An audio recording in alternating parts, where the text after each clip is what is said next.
नमस्कार, मैं doctor Prakash Chand Sharma, department of geology, SPC government college Ajmer. आज हम फिशेस के अंदर माइग्रेशन के बारे में जानकारी लेंगे।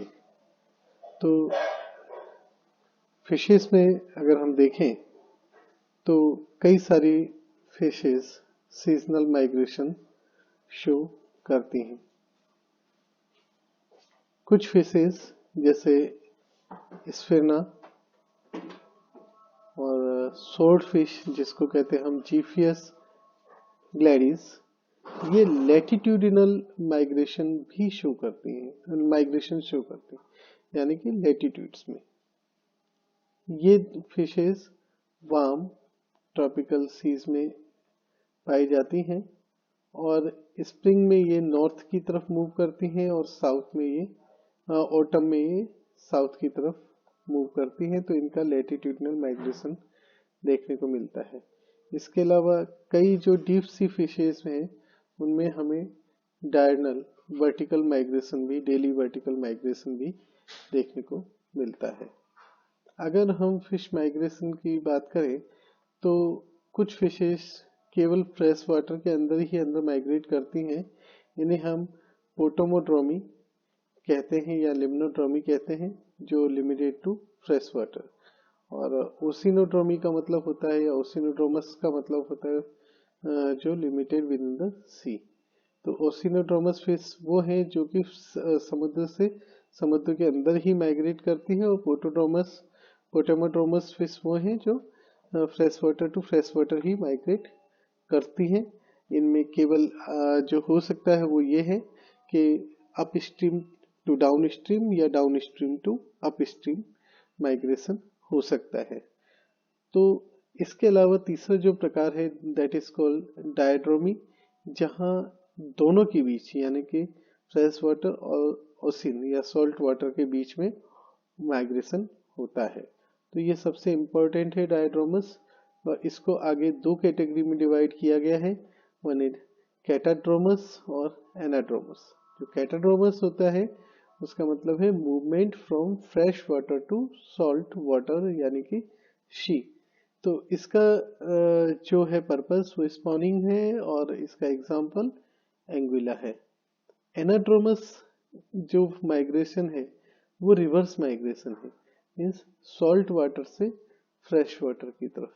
इसको हम कहते हैं एनाड्रोमस माइग्रेशन, और ये सामन, शैड, स्ट्रिप्टेड बास, स्टर्जियन, अलोसा, हिल्सा और सम ट्राउट्स में देखने को मिलता है। इसके अलावा एक और प्रकार है जिसे हम कहते हैं एम्फीड्रोमस माइग्रेशन, यानी कि completely free movement between fresh and marine water without any purpose of breeding.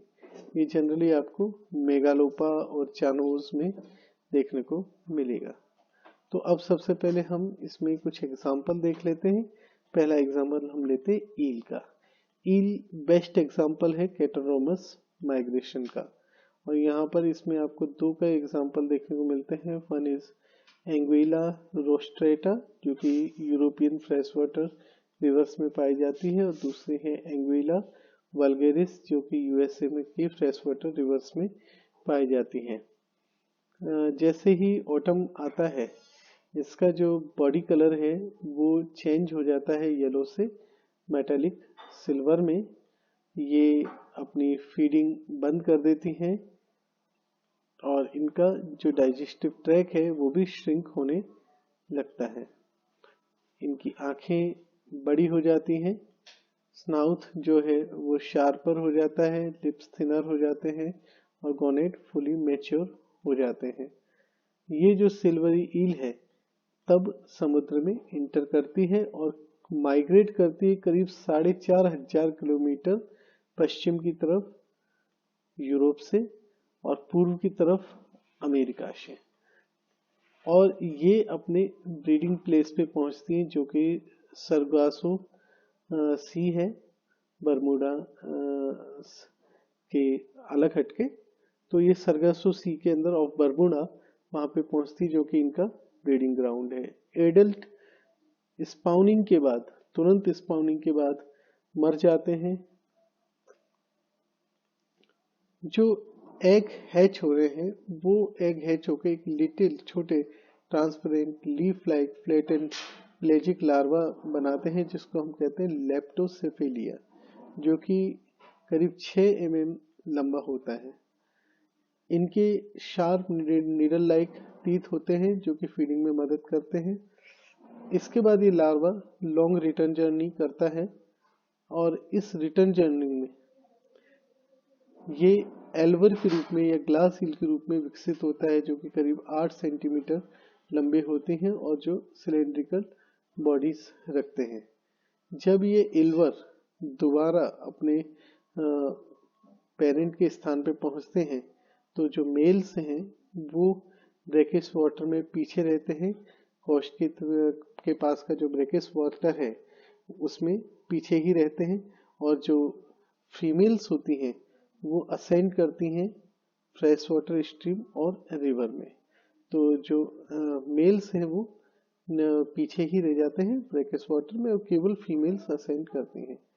अब जो एल्वर हैं, जो फीमेल और ये फीड करते हैं, ग्रो करते हैं और कुछ सालों में अगेन येलो ईल में परिवर्तित हो जाते हैं। दूसरा एक महत्वपूर्ण एनाड्रोमस का एग्जाम्पल है वो है सामन। तो सामन की अटलांटिक सामन यानी जिसको हम सामो सालर कहते हैं और पैसिफिक सामन जिसको ओंकोरिंकस कहते हैं, ये स्पीसीज हैं। ये एनाड्रोमस माइग्रेशन का बहुत अच्छा एग्जाम्पल है। सर्दियों के दिनों में दोनों मेल और फीमेल अपना फीडिंग ग्राउंड छोड़ देते हैं और फ्रेश वाटर में असेंड करना शुरू करते हैं माउंटेन स्ट्रीम्स में, और आइडेंटिकल पॉइंट पर ये उस पॉइंट पे पहुंच जाते हैं ये जहां ये एक्चुअली कुछ वर्षों पहले ग्रो किए थे, जहां इनके पेरेंट्स के जरिए ये पैदा हुए थे, वहीं पे ये पुनः पहुंच जाते हैं। तो समुद्र से ये वापस से जा रहे हैं फ्रेश वाटर में, यहाँ ये फीडिंग स्टॉप कर देते हैं। इनका रंग परिवर्तित हो जाता है, डल रेडिश ब्राउन से में परिवर्तित हो जाता है, जो कि ये पहले सिल्वर कलर के थे। ये एक सॉशर जैसा शैलो पिट खोदते हैं बॉटम ग्रेवल में।